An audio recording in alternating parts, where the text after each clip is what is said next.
Hello and welcome to Scream Stream, where every week I comb through the best and the worst of streaming horror so you don't have to. I'm your host, James Gass. If you'd like to subscribe to Scream Stream as an audio podcast, please check out my Patreon page over at patreon.com/screamstream for details on how to do that. So thank you for joining me on this inaugural edition of Scream Stream. This is kind of Scream Stream 2.0. Now, I did have an audio podcast back in 2014 called Scream Stream.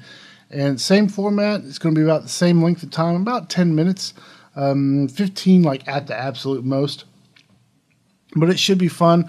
All these reviews are absolutely 100% spoiler free unless noted otherwise. I will give you plenty of time to pause the video or move ahead, so you're not going to get any kind of spoilers. Alright, so let's jump right into it. This week's film is The Monster, which came out in 2016. I have never heard of this film.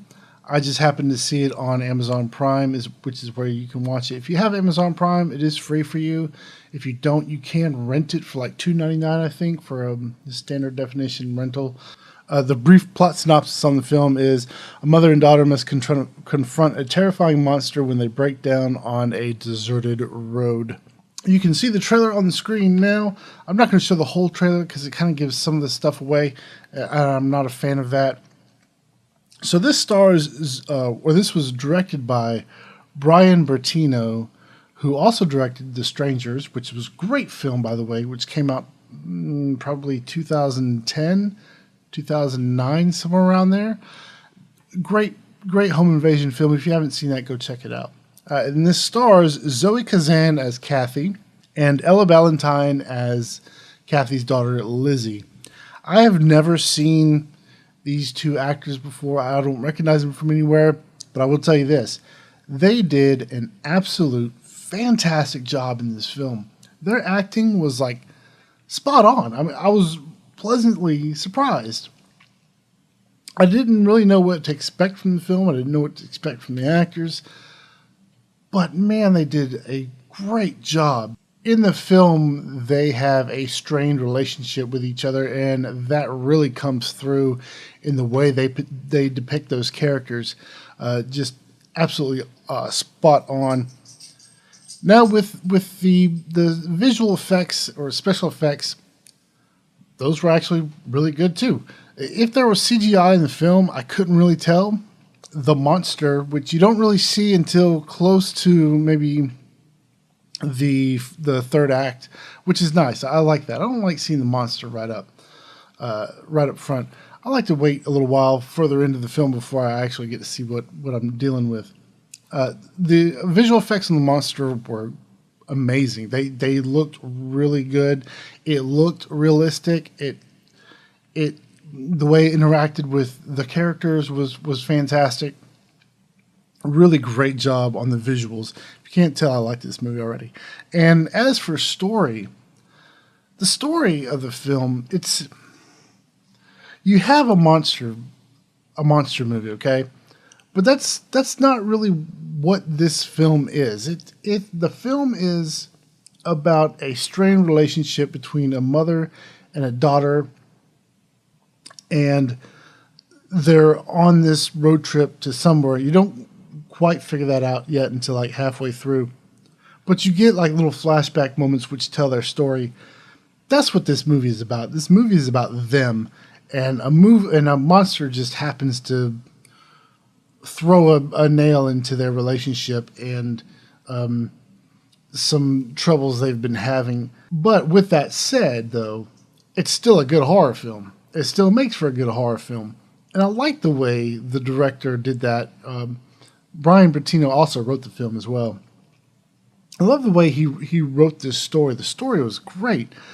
I like the fact that it wasn't just another monster movie, because then that would have been boring. You would have run into a whole lot of cliches that you see over and over and over again.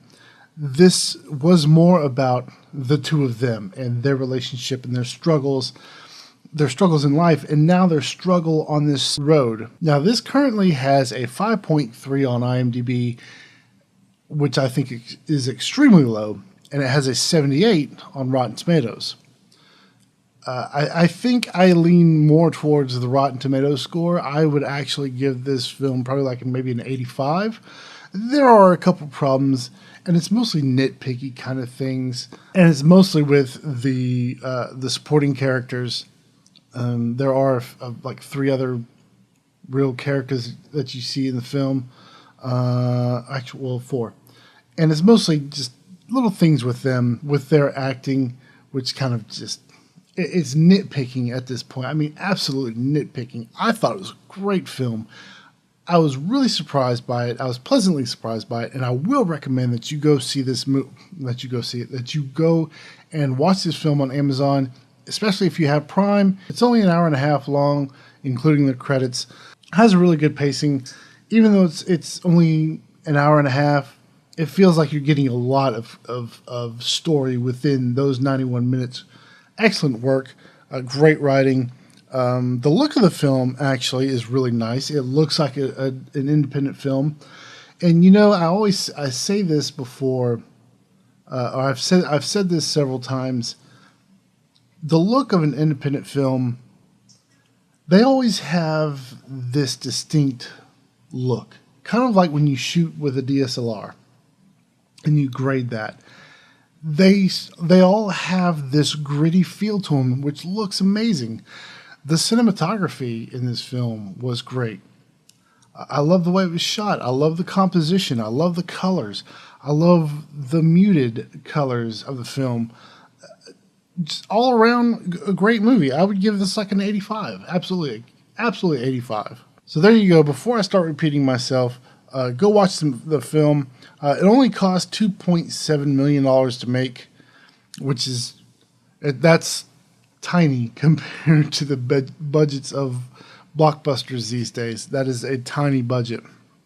$2.7 million, money well spent. Go see it. It's great. So there's my review of The Monster. So if you are familiar with my audio version of Scream Stream that I did a couple years ago, you'll know it's been a while since I've talked to you or since you've heard anything from me. There's been some great things in horror that I want to talk about in upcoming videos, but I do want to recommend a podcast real quick. And the name of this podcast is Darkest Night. And this podcast is an anthology podcast, and it's more of like a acted out radio drama kind of thing. Great production. And it's one of those where like it's like this huge oral production where everything sounds like it's coming from around you. And it stars Dennis O'Hare from American Horror Story. If you watched Hotel, he was the character Liz Taylor in American Horror Story Hotel. He did a great job in the podcast as well. When I first heard it, I was like, man, that guy sounds familiar. And then it dawned on me that's who it was. It was Dennis O'Hare. So great podcast. I highly recommend it. It is free to listen to. If you subscribe to the service called Shudder, which is AMC's horror streaming service, you do get to hear those episodes a week early, commercial free. So that was pretty cool. Shudder is only $4 a month or $5 a month. I recommend that service as well. A couple other things I want to recommend: American Horror Story, this last one, Roanoke. Man, that was amazing. Absolutely amazing. Now, I don't have cable. We have Sling TV, which comes with effects, so that's how we've been watching all this stuff. Not really horror, but it is pretty suspenseful, is Tom Hardy's new show called Taboo. The season just wrapped up. I think it was like 8 episodes. Man, that was a killer show. If you haven't seen Taboo, I definitely recommend that you go and check that out. Also, Get Out. We watched Get Out last weekend, I think it was. 100% perfect film. I'm not going to do a review of it because it's not streaming yet, but absolutely 100% perfect horror film. If you have not seen Get Out, please go to the theater and see it before it leaves. That's going to wrap up this episode of Scream Stream. If you want to follow me on Twitter, I am at James Gass. If you want to join our Facebook group, facebook.com/groups/ScreamPod, and join our group over there. We have discussions. You can recommend a film for me to review. And that's where we just kind of hang out on Facebook. If you want to support the show on Patreon, check out patreon.com/screamstream. And as I mentioned before, you will get an RSS feed. If you sign up for $1 a month, you'll get an RSS feed that you can plug into any podcast app, whether it's iTunes, the Apple Podcast app, Pocket Cast, any podcatcher you might have, and you'll get the audio version of ScreamStream. So please consider becoming a patron over there. So next week, I don't have a film picked out for next week. If you want to recommend one, please leave one in the comments below. If you like the video, hit the thumbs up. If you don't like it, hit the thumbs down. Just let me know either way if you like the show or not, and leave a comment. Let me know why.